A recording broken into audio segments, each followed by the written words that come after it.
মেয়েরা যখন একটু বড় হয় তাদের একটু রান্নাঘরের কাজকর্ম আমার মনে হয় শিখে রাখাটা দরকার।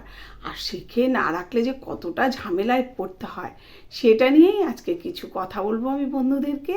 আর তার আগে বলবো আমার চ্যানেলটাকে একটু সাবস্ক্রাইব করে দিতে আর পাশে থাকা বেল আইকনটা একটু প্রেস করে দিতে। তো একটা মেয়ে মানে একটা বাড়ির একটা মেয়ে যখন ছোট থেকে একটু বড় হয়েছে যখন তখন মা বলতো, মোনা যা তুই একটু চা করে নিয়ে আয় তো। দূর মা, আমি চা করতে পারবো না, তুমি যাও চা করতে। মেয়েটা উত্তর দিয়ে দিত, মোনা যা তো আজকে একটা অমলেট করতো দেখি পারিস কিনা। আমি পারবো না অমলেট করতে, বাবা বাবা আমার দ্বারা হবে না, তুমি যাও তো, যাও করে নিয়ে আসো। মা হয়তো বললো, মোনা যা তো এই শশাটা একটু কাটতো দেখি, আজকে একটু স্যালাড বানাতো, তুই কেমন পারিস। ধুর মা, হাতটা আমার কেটে যাবে, তুমি যাও না, স্যালাড বানাও না, হাতের মধ্যে ওই যে শশার কষ লেগে যাবে, হাতটা কালো হয়ে যাবে, তুমি যাও, তুমি কেটে নিয়ে আসো। তো মেয়েটা কোনো মতেই রান্নাঘরে যেতে চাইতো না। তারপরে যখন আর একটু বড় হলো মা বলতো, মানে আজকে এটা একটু কর না, রান্নাঘরে একটু কাজকর্ম কর, রান্নাঘরে কাজকর্ম না করলে চলে, সব মেয়েদেরই একটু খুন্তি ধরতে হয়, একটু রান্না শিখতে হয়। সঙ্গে সঙ্গে মেয়ে বলতো, দূর তুমি ছাড়ো তো, আমি পড়াশোনা করছি, আমি চাকরি করব, আমি রান্নাঘরে যাব না, আমি রান্না বান্না করতে পারবো না। এবার মা বলতো, আরে শ্বশুরবাড়ি গিয়ে তো রান্না করতে হতেও পারে। আরে না, আমি চাকরি করব, আমি কেন রান্না বান্না করব। সে তুমি চুপ করো, তুমি, আমি কি তোমাদের মতো নাকি, তোমাদের যুগের কথা ছাড়ো, আমাদের যুগ এখন আলাদা। মেয়ে কিছুতেই রান্নাঘরে যেত না। তারপরে মেয়ের একদিন মানে বিয়ে ঠিক হয়ে গেল।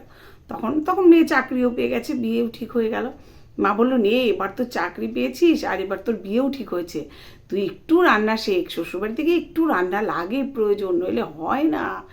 ধুর মা, আমার শ্বশুরবাড়ি যেখানে তোমরা বিয়ে ঠিক করেছো তাদের বাড়িতে কতগুলো কাজের লোক, রান্নার লোক সব রয়েছে, সেখানে আমাকে রান্না করতে হবে নাকি, তুমি যে কি বলো না মা, আমাকে রান্না করতে হবে না, তুমি কোনো চিন্তা করো না, আমাকে রান্না শিখতে হবে না। তো মেয়ে যা রান্না কোনো মতে মেয়েকে সে রান্না শেখাতে পারে। তো একদিন যথারীতি মেয়েটার বিয়ে হয়ে গেল, বিয়ে হয়ে শ্বশুর বাড়ি গেছে। হ্যাঁ সত্যি সেখানে প্রচুর লোকজন, কাজের লোকজন রয়েছে, রান্নার লোক রয়েছে, তার কোনো অসুবিধে নেই সেখানে।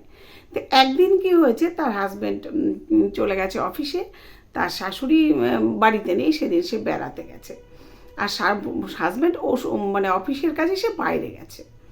তো যাই হোক, এবার শাশুড়ি বাড়িতে নেই। আর সেদিন কি হয়েছে, সকালবেলা শাশুড়ি বেরিয়ে যাওয়ার পর রান্নার যে লোক সে আর আসেনি।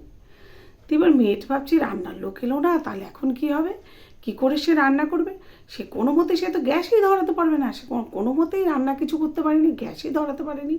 সে শুকনো মুড়ি খাচ্ছে, তখন ভাবছে, হায় রে, মা তো বলতো রান্নার কথা, কি অবস্থা, রান্নাটা কেন যে আমি একটু শিখিনি, কেন যে গ্যাস ধরানোটা শিখিনি, ইস কি যে বোকামি করেছি।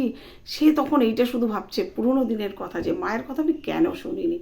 তখন সে মাকে ফোন করলো, আর ফোন করে জিজ্ঞেস করলো, কী করে আমি গ্যাস ধরাবো, কী করে একটু ভাত করব। তখন মা তাকে বলে দিল, এইভাবে এইভাবে করো মা, যদি সত্যি সেদিন তুমি শিখতে তাহলে আজকে তোমাকে এতটা বেলা পর্যন্ত মুড়ি চিবিয়ে থাকতে হতো না। তাই তখন সে মায়ের কথা শুনে একটু ভাত করলো, একটু আলু সেদ্ধ করলো, ঘি দিয়ে সে খেলো। তো এইভাবেই যদি মেয়েরা রান্না না শেখে তাহলে তাদের কিন্তু সত্যি আরও অনেক রকম অসুবিধায় পড়তে হতে পারে। প্রত্যেকটা মেয়েকে কিন্তু রান্না শেখাটা এই কারণে খুব জরুরি। সে যদি রান্না শিখতো তাহলে এই অসুবিধায় তাকে পড়তে হতো না। এছাড়া মেয়েদের রান্নাটা একটা, তো কি বলবো, এটা একটা শিল্প, রান্নাটা একটা শিল্প, এটা একটা আর্ট, এটা শেখাটা মেয়েদের খুব জরুরি। আর এটা যত ভালো করবে, বাড়ির মানুষকে যত ভালো মন্দ রান্না করে খাওয়াবে, সে কিন্তু ততটাই বাড়ির মানুষের মন পাবে। সঙ্গে তো একটু ফ্রি ভালোবাসা, সেটা তো দিতেই হবে, এটা তো না দিলে হবে না। তাই মেয়েকে শ্বশুরবাড়ির মানুষদের কবজা করতে হলে তাকে একটু রান্না শিখতে হবে, আর তাকে অফুরন্ত ভালোবাসা দিতে হবে, তবেই একটা মেয়ে কিন্তু লক্ষ্যে পৌঁছাতে পারবে, ভালোবাসা পাবে সবার থেকে।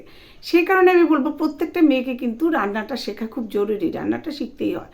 যতই তার বাড়িতে কাজের লোক থাকুক, রান্নার লোক থাকুক, কিন্তু তবুও রান্নাটা নিজে হাতে শিখলে পরে, ওই যে বললাম, অনেক সুবিধা আছে, অনেক সুবিধা আছে।